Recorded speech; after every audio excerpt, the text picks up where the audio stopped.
마태복음 27장 32절 말씀 이제 시작하겠습니다. 지난주에 우리가 시몬이란 구레네 사람을 만나매 그에게 예수의 십자가를 억지로 치워 가게 하였더라. 이 한 구절이 어떤 의미인지 살펴봤습니다. 그래서 이제 앞에서 보면 27절에서 31절까지는 예수의 옷을 벗기고 왕의 옷을 입혔다가 지팡이를 줬다가 다시 벗기고 본래의 옷을 입히는. 그래서 우리는 예수의 양성을 여기서 보게 됐죠. 그러니까 여러분들이 이걸 예수의 양성이라 그렇게 읽으시면 되는 거예요. 군병들이 지금 예수를 조롱하고 희롱하는 것처럼 보이지만은 성경 저자는 그걸 가지고 우리에게 예수의 양성이 어떻게 나타나고 있는지를 보여주고 있다라는 방식으로 이해를 해 주시면 좋겠습니다. 그렇게 깨닫기를 바랍니다. 그래서 결국은 예수의 양성이 어떤 조화를 이루고 있다. 그래서 인자라는 예수와 그리스도라고 하는 그 모습이 어떻게 본문 안에 등장하고 있는지. 그래서 과거의 모습과 입던 옷은 뭐예요? 예수의 모습이죠. 그러나 새로 입혔던 옷은 왕, 그리스도의 옷인데 아직 어디에 있는 옷이에요? 땅에 있는 거죠. 그래서 걷어가 옛 옷을 입혀주죠. 그래서 마태복음의 기록 방법이 이렇다는 거죠. 마태복음은 예수가 이야기를 하고 그리스도가 등장했다가 다시 예수로 끝나죠. 그게 지금까지 기록 방식이었어요. 근데 이제 27장은 그걸 끝내는 거죠. 옷을 갈아입는 것을 끝내고 이제 진짜 왕으로서 모든 상징을 끝내고 그 하나님이 나타내고자 하는 그리스도를 나타내는 게 마태복음의 본래의 모습이죠. 그게 하나님의 아들이죠. 그래서 이제 우리가 오늘 지켜봐야 할 단어는 유대인의 왕이라는 단어하고 하나님의 아들이라는 말에 관심을 가져야 돼요. 그래서 이제 그런 단어들이 바나바라는 이름과 하나님의 아들이라는 이름이 어떻게 연결될 수 있는지도 한 번 더 볼 수 있게 되는 거죠. 그래서 그런 위치들을 본인들이 잘 설정해서 가져가면 좋겠습니다. 자, 그래서 이제 골고다, 즉 해골의 곳이라는 곳에 이르러. 자, 해골이 있다. 그러면 이제 여러분 왜 해골에 갈까요? 십자가를 지고 골고다, 해골, 갈보리 다 같은 뜻이잖아요. 그러면 이제 여러분들은 에스겔서 37장을 가야 돼요. 에스겔서 37장은 어떤 이야기입니까? 해골이 제일 많은 곳이에요. 그죠? 여러분 해골이 제일 많은 곳은 에스겔서 37장이에요. 모든 해골의 이야기는 거기 있어요. 그래서 해골을 어떻게 합니까? 심지를 만들고 붓게 하죠. 그래서 거기에 생기를 붓고 그러니까 군대가 되죠. 여러분 지금 그런 장면들이 슬그머니 지나가면 좋겠어요. 뼈의 이야기는 여러분 무조건 에스겔서 37장으로 가시면 좋겠어요. 에스겔서 36장은 무슨 이야기입니까? 새 언약의 이야기죠. 그죠? 36장이. 36장이 새 언약이고 37장이 해골에 대해서. 그래서 에스겔 선지자가 대언을 하니까 항상 뭔 일이 일어나죠. 그리고 그 대언하는 장면들, 그런 장면들이 예수의 사역 속에 등장하고 있는 거죠. 그 대언하는 것들이. 그래서 결국 그 대언의 상징이 이제 진짜로 나타나게 되고 진짜가 나타나니까 완벽한 그림을 우리에게 선사해 주고 있는 거죠. 그래서 해골이라는 곳에 가는 거예요. 이거 공동묘지예요. 여러분 딴 거 생각할 필요 없어요. 그냥 공동묘지예요. 공동묘지. 지금 가면은 지금 성지순례 가면 다 공동묘지예요. 이쪽이. 그냥 그렇게 이해를 하세요. 성지순례 갔다 온 사람들은 이쪽이 공동묘지라는 거 다 알아요.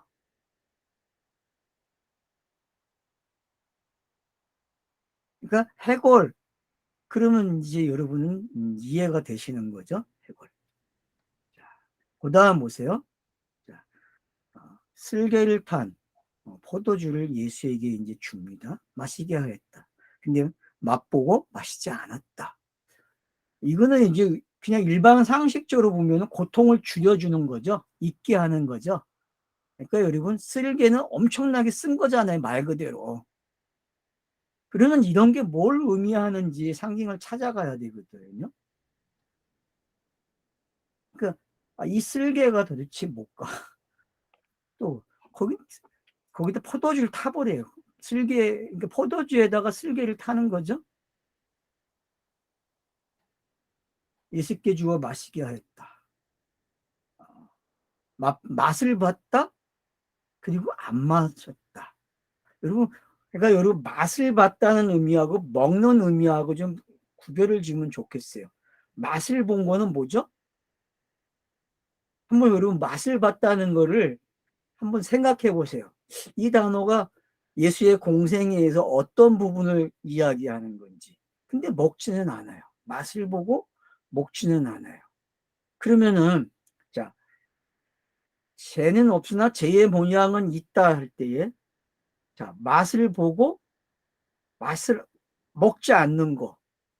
이해가 되십니까? 그러니까 히브리서 4장에 있는 죄는 없는데 죄의 모양은 있다? 그러면은 맛을 본 게 뭐예요? 어떤 의미에서는 그래서 4장에 보면 히브리서 4장에 보면 우리의 혈과 같다는 이야기를 해요, 여러분. 우리의 혈과. 그런 것들이 어떻게 보면 맛을 보는 거죠. 맛을. 근데 먹지는 않아요, 여러분. 먹지는 않아요. 그러니까 이걸 뭐 다르게도 갖다 놓고 오실 수 있어요. 이건 그냥 저의 추측이에요. 내가 생각할 때에는 거기다 갖다 놓으면 잘 맞을 것 같아서 갖다 놓는 거고 뭐 저만 옳다고 하는 거 아니에요. 여러분 다른 방법이 있으면 이야기하시면 돼요. 뭐. 자, 그 다음에 사전 35절 보니까 저희가 예수를 십자가에 못 박은 후에 그 옷을 제비 뽑아 나누고 그래요. 자, 이제 계속 골고루한 곳에 가고 거기에 슬개탄 포도주를 먹지 않고 또 이제 저가 십자가에 못 박아요. 결국은 이제 십자가에 못을 박죠. 그럼 이제 고통의 시간이 시작이 되는 거죠. 나무죠, 그냥. 뭐 십자가라고 할 거 없죠. 나무 기둥이니까 그냥.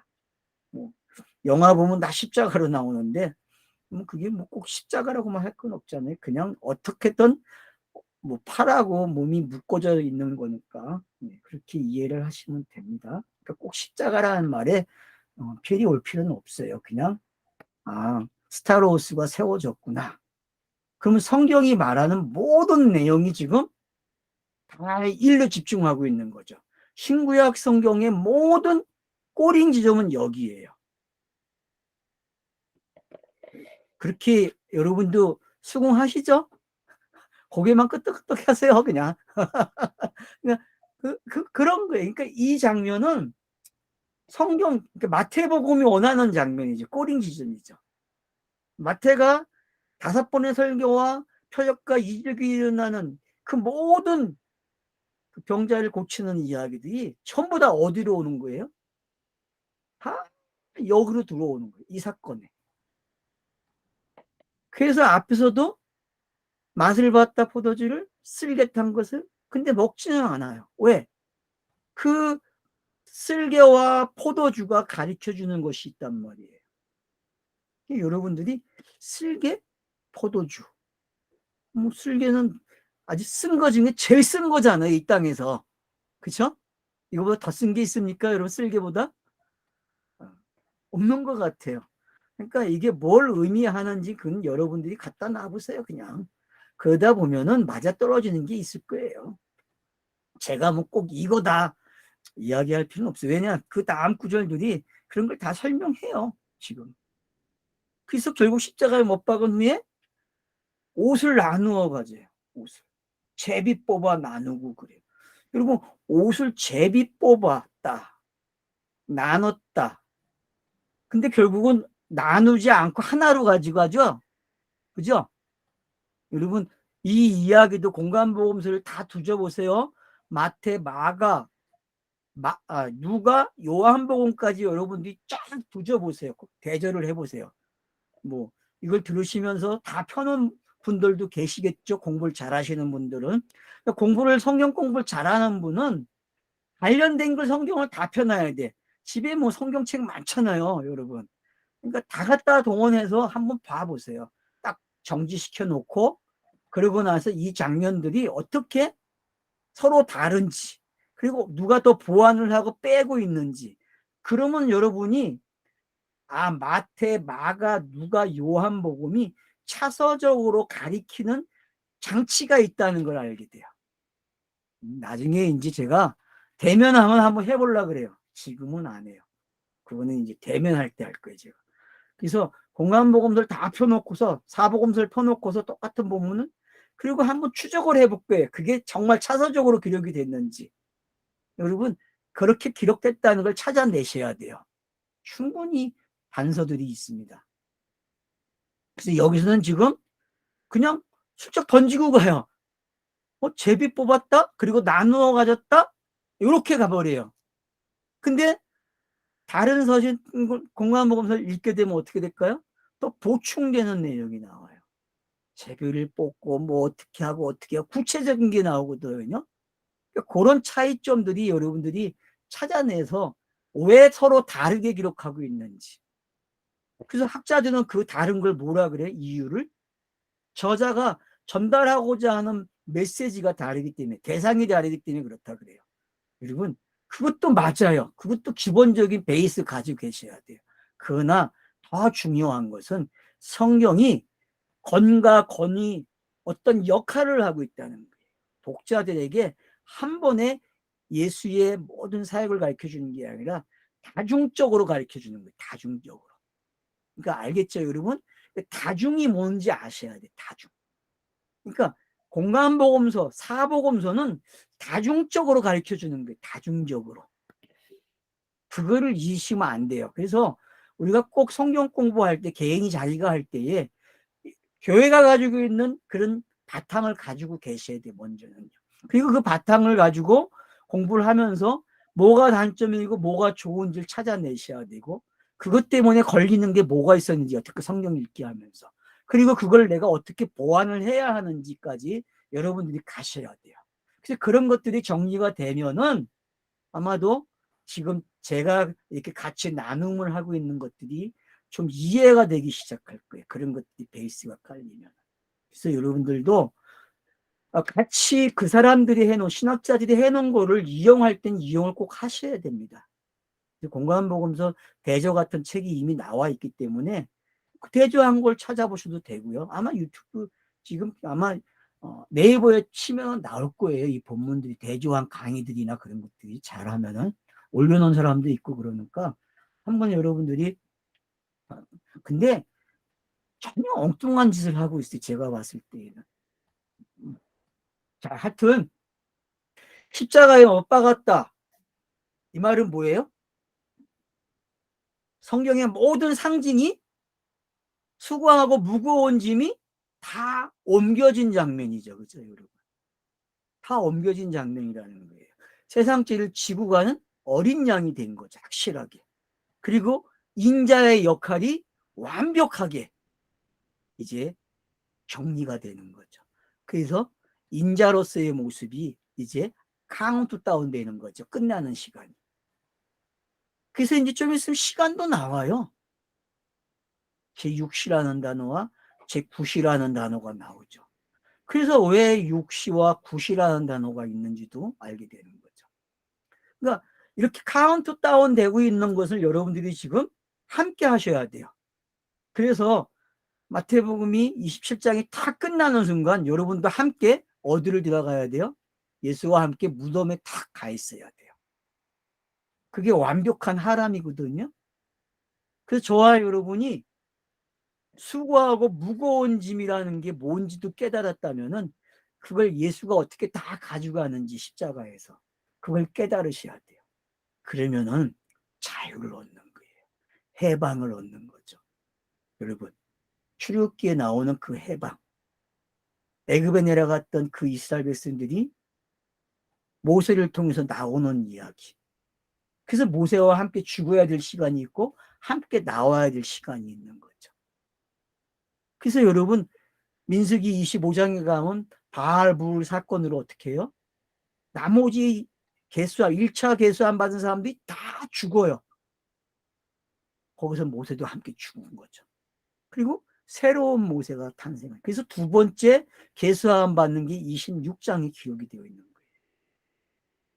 그리고 이제 신명기가 쫙 펼쳐지죠. 그러니까 여러분 그런 것들이 뭔지 이해가 되시게 되면은 성경 읽기가 어떤 건지 알게 되는 거예요.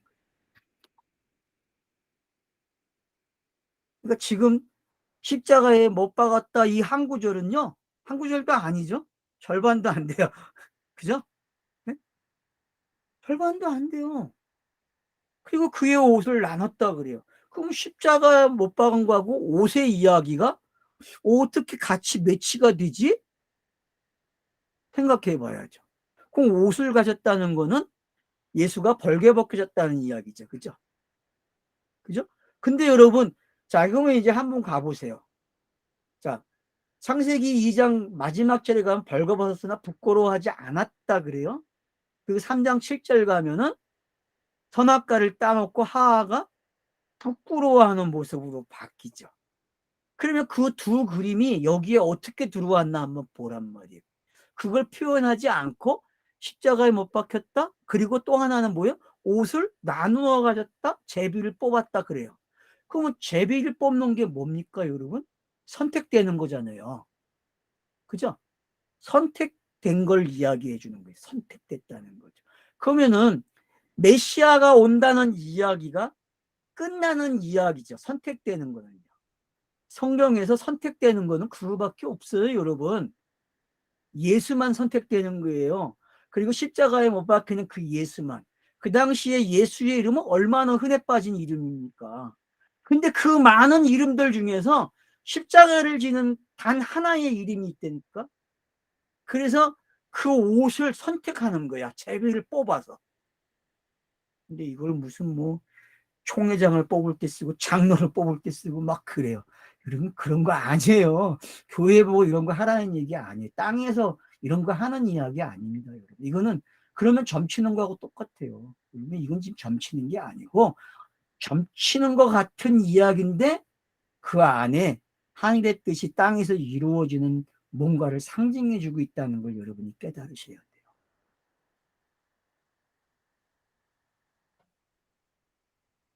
그래서 그의 옷을 제비 뽑아 나누고 그래요. 자, 여기서는 나눴다로 그냥 읽으세요. 그러니까 거기에 앉아 지켰다 그래요. 자, 그럼 증인이 되는 거죠. 이제 이들이 증인이 되는 거예요. 누가 이거 옷을 갖고 했으면은 겉으로 상징된 육의 이야기 앞에서 옷을 갖다가 했잖아요, 여러분. 예? 옷을 벗기고 예? 자색 옷을 입혀주고 지팡이도 줬잖아요. 왕이되라고 간도 씌워주고. 그게 지금 이 옷이라는 단어 안에 다 들어온 거예요. 그래가지고 우리에게 지금 이 옷을 맡았다는 건 뭐예요? 증인의 역할을 하는 거예요. 증인. 그가 누구라는 거예요? 그가 바로 앞에 군병들이 놀이한 게 뭔지를 더 설명해 주고 있는 거죠. 그게 뒤로 가면 더 확실해져요. 뭐라고? 유대인의 왕이라 그래요. 거기에, 거기에 나오죠. 그 머리 위에 있는 유대인의 왕이라. 그러면 이제 베레스트라는 단어가 뭔지 알겠죠? 신약의 언어가 베레스트가 뭐예요? 유대인의 왕 그러는 거예요. 그러니까 여러분들이 38장을 다시 읽으셔야 돼. 38장은요. 분명히 언약이에요. 그리고 누가 태어나야 돼요? 유다 자손에서 예수가 태어나는 언약이죠. 그건 땅에 속한 언약이에요. 유다에게 준 언약은 무슨 언약이다? 땅에서 인자가 오는 언약이다. 그렇게 읽으셔야 돼, 앞으로요. 창세기 말입니까? 네, 창세기 38장. 유다. 이제는 그냥 딱 목사님 그래도 알아들으시네. 이제는 너 얘기 많이 해가니까. 그래서 머리 위에는 있는 유대인의 왕이라. 유대인의 왕. 그럼 뭐 유다나 유대나 어떻게 변형됐는지 이제는 아시잖아요. 그죠? 네? 유다라는 말이 왜 유대로 바뀌었는지 이것도 찾으면 되게 재밌어요, 여러분.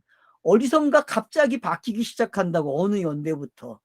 그러니까 여러분들이 이게 포로기 때 형성이 되는 단어기 때문에 잘 연구를 하셔야 돼요. 이 유대라는 게 어떤 건지. 그래서 유다와 유대, 이런 관계성들을 여러분들이 찾아내게 되면은, 그리고 어느 시기부터 슬그머니 바뀌어서 사용됐는지, 그런 걸 여러분들이 조사해야 돼요. 성경 읽기를 하시면서. 요즘 안 읽어도 되잖아요. 성구사전 치면 다 나온다는데, 베들레헴. 해보세요, 여러분. 그러면은, 그 머리 위에 있대요. 자, 여러분, 베레스티그는 어디 있어요? 머리에 있는 거죠. 근데 머리 위에 뭐가 있어요? 유대인의 왕이래. 그러면 베리스트가 가르쳐준 그 모습이 누구라는 게 알게 돼요. 그게 땅으로 온 예수 이야기였구나라는 걸 알게 되는 거죠. 그래서 베리스트가 목이 잘려야만 가룟 유다가 목 메어 죽는 그 장면이 바로 이런 걸 상징해 주고 있는 거죠.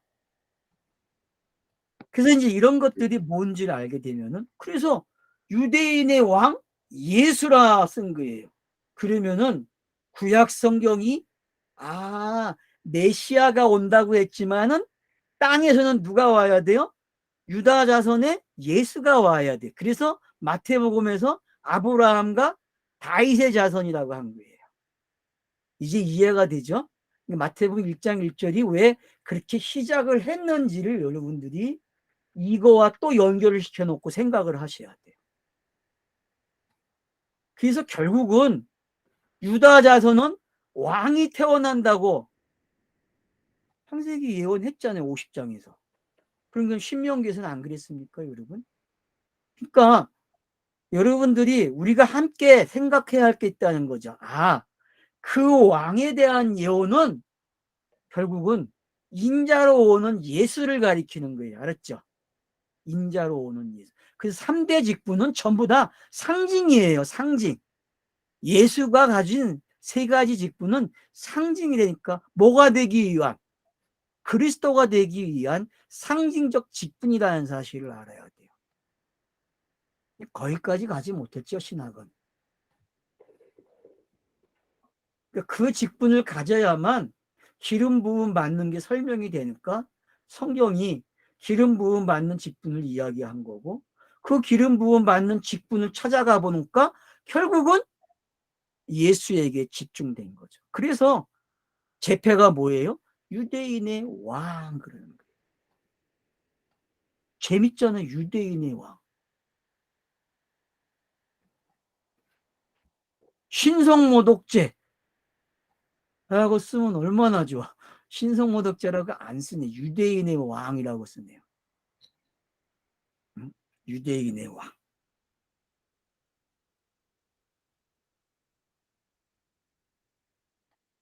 그래 붙여놔요.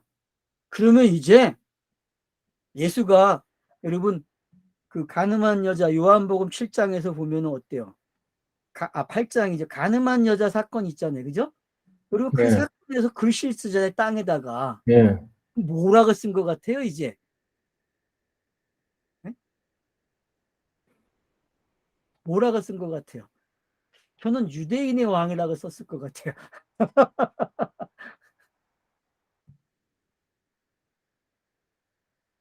저는 유대인의 왕이라고 생각하고 싶어요. 유대인의 왕. 내가 유대인의 왕이야. 내가 유대인의 왕으로 돌에 맞아 죽는 사람이야. 나를 돌을 던져봐.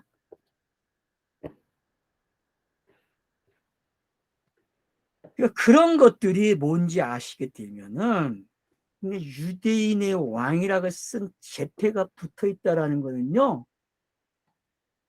여러분, 하박국서에 가면은 2장에 가서 보면은 의에 대해서 이야기해. 의는 믿음으로 말미암아 살리라.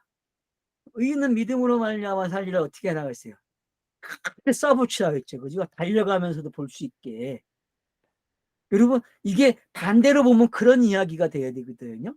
이게 이 왕이라는 제패가 그렇게들 읽어지십니까요? 이게 단편적으로는 죄의 싹은 사망이라는 모습도 보여주지만 또 다른 면에서는 뭐가 보여져요? 의는 믿음으로 말미암아 살리라고 하는 그 문패와 같다니까요, 여러분. 그 문패와.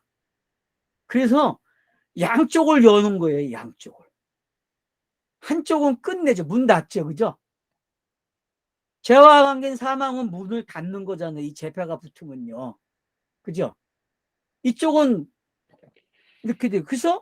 그래서 이제 좌편과 우편의 강도가 등장하는 거예요. 이걸 설명하기 위해서. 이걸 설명하기. 그러면 우편에 있는 강도와 좌편에 있는 강도가 있다고만 이야기하지, 마가, 누가 요한복음을 가야 이들이 뭐가 뭔지 알게 된다니까요. 그러니까 은익이 뭔지 알겠죠. 그죠? 마태가 요걸 슬쩍 은익해놔 버려요. 너무 많이 알면 재미없으니까. 그러면 누가 더 기록해 이거를? 마가가 더 기록하고 누가가 더 기록한다니까요. 요거를 가지고. 그런 맛이 뭐라 그래요? 차서다 그러는 게. 그래서 꾸준히 성경을 읽으면 성경이 성경을 해석하는 거예요. 무슨 얘기인지 알겠죠? 그러니까 마태복음을 누가 해석해줘요?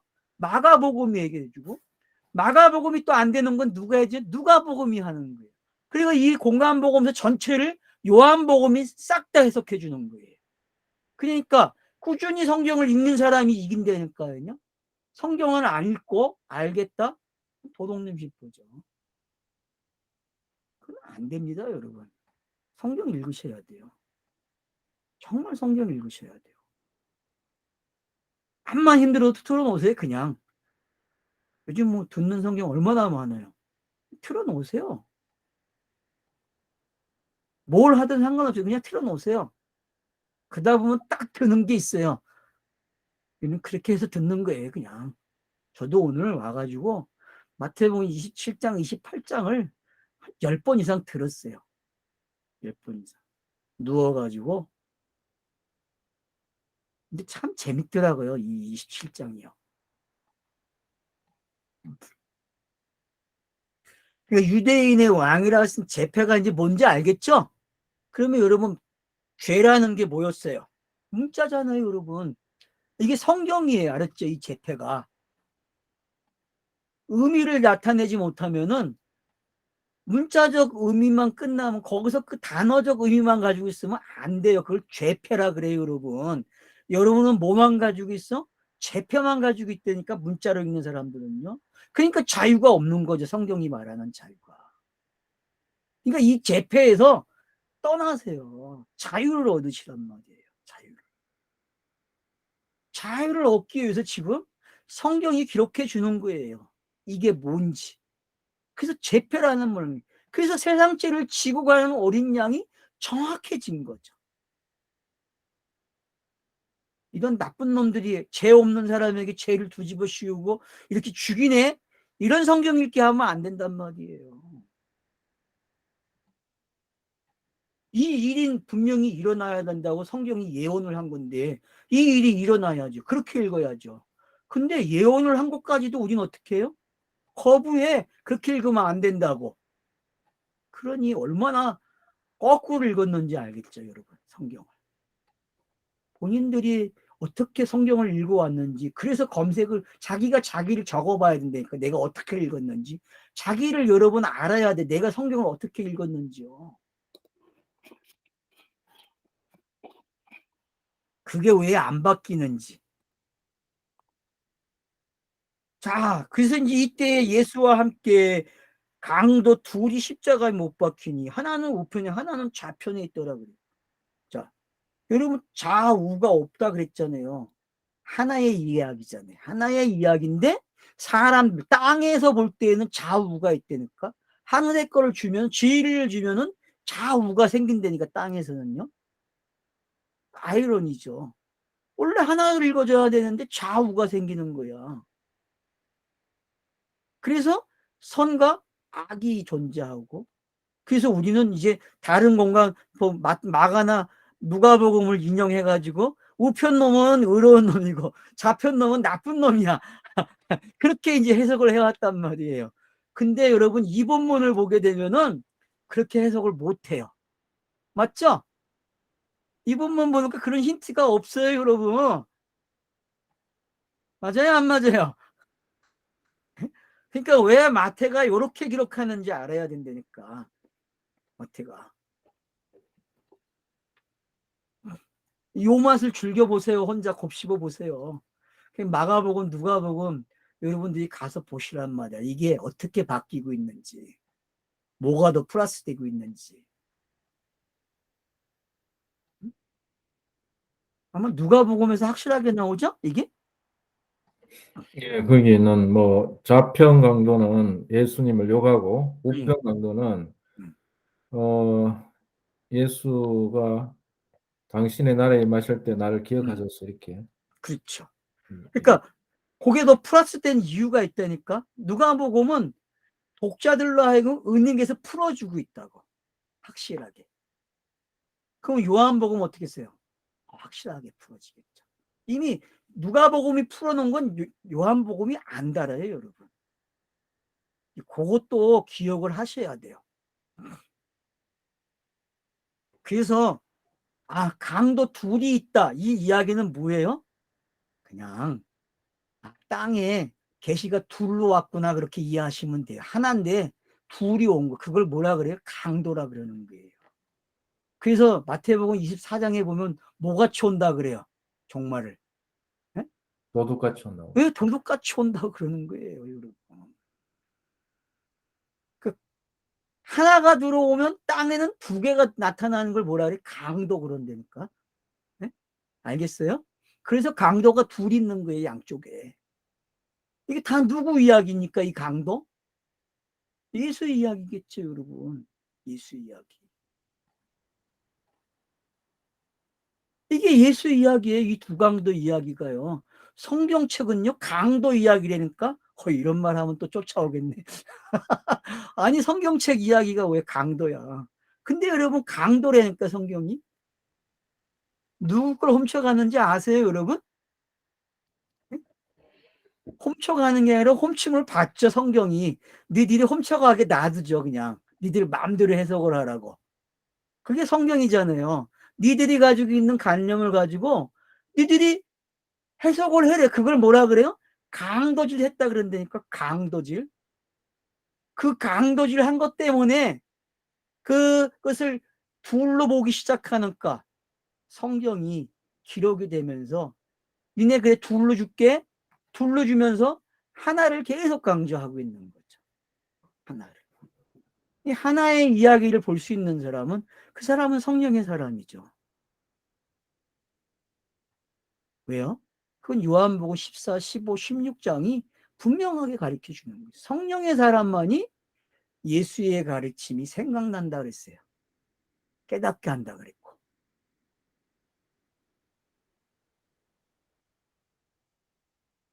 예, 일단 여기까지 하고 시죠.